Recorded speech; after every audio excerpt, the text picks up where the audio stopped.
Hello and welcome to another Orange Coast College mathematics video. In this video, we're going to learn how to simplify complex fractions with radicals, so things that look like this. Before we begin, I'm going to assume that you're comfortable simplifying complex fractions that don't involve radicals. If not, we do have a video for that. I'll also assume that you're comfortable multiplying and dividing radicals, properties of radicals, rationalizing denominators, stuff like that. We also have videos already for that as well. We begin with the following example. Now, this is a complex fraction with radicals, and just like when we did complex fractions without radicals, there's more than one way to do this. But I'm going to use a technique I like, which again, is similar for complex fractions without radicals, which is we look at the lowest common denominator of all of the terms. So you can think of this as being, again, one fraction with this is the numerator, this is the denominator, and there are fractions within the numerator and denominator. So I look at all of the fractions that I have, and I find the lowest common denominator of all of them. In this case, this is 2, right? So we have 2 in the denominator here, 2 here, 1 here, and 1 here. It's 1 over 1, So what I do is I multiply the numerator by 2, and I also multiply the numerator down here by 2. And by doing that, I've really only multiplied the whole thing by 2 over 2, which is 1. And what you do is once you distribute this, 2 times 1 is 2. And then 2 times root 2 over 2, the 2 here and the 2 in the denominator cancel, leaving us with just minus square root of 2.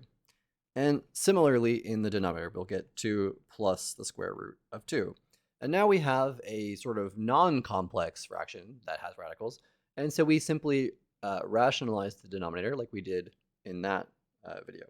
So we're going to multiply the denominator down here by its conjugate, which is 2 minus the square root of 2. Whenever you have, a two-term expression involving a radical, the conjugate, you just switch the sign in the middle. So it's going to be, it's 2 plus root 2, its conjugate is 2 minus root 2. Now I can't just do it to the denominator, I have to do it to the numerator as well. So we're going to do that. Okay, now in the numerator, we have to, multiply out these two things. We get 2 times 2 is 4. Then we're going to have 2 times negative root 2 is negative 2 root 2. Then down here, we're going to have negative root 2 times 2 is negative 2 root 2. And then finally, we have negative root 2 times negative root 2. That's going to give us positive 2, right? So we're going to have square root of 2 squared. And then in the denominator, because these signs are different, you're going to have 2 times 2 is 4.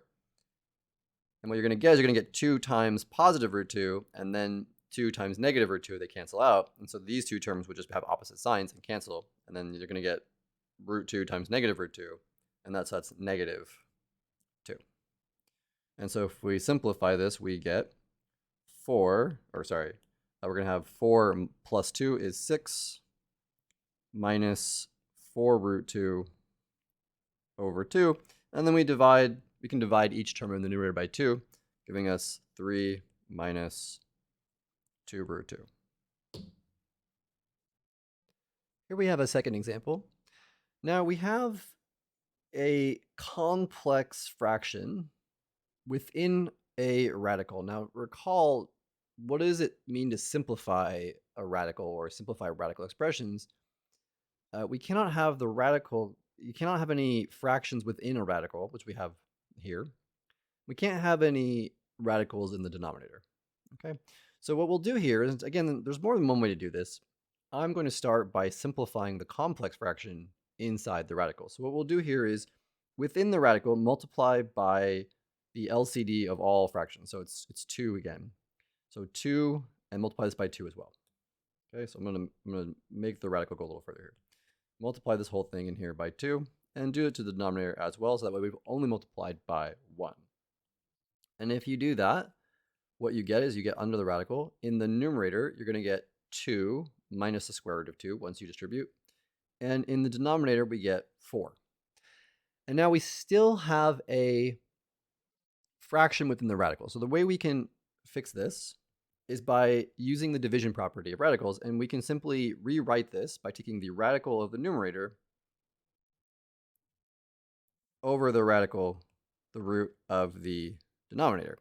And so we have that. And now the we have a radical in the denominator. We have the square root of 4, but that can be simplified just by understanding the square root of 4 is 2. And so we end up with 2 square root of 2 minus the square root of 2 over 2. And that's as far as we can take this one. And that's it for simplifying complex fractions with radicals. This will take you a little bit of practice, so make sure you work through some problems until you get the hang of it. Until next time, have fun.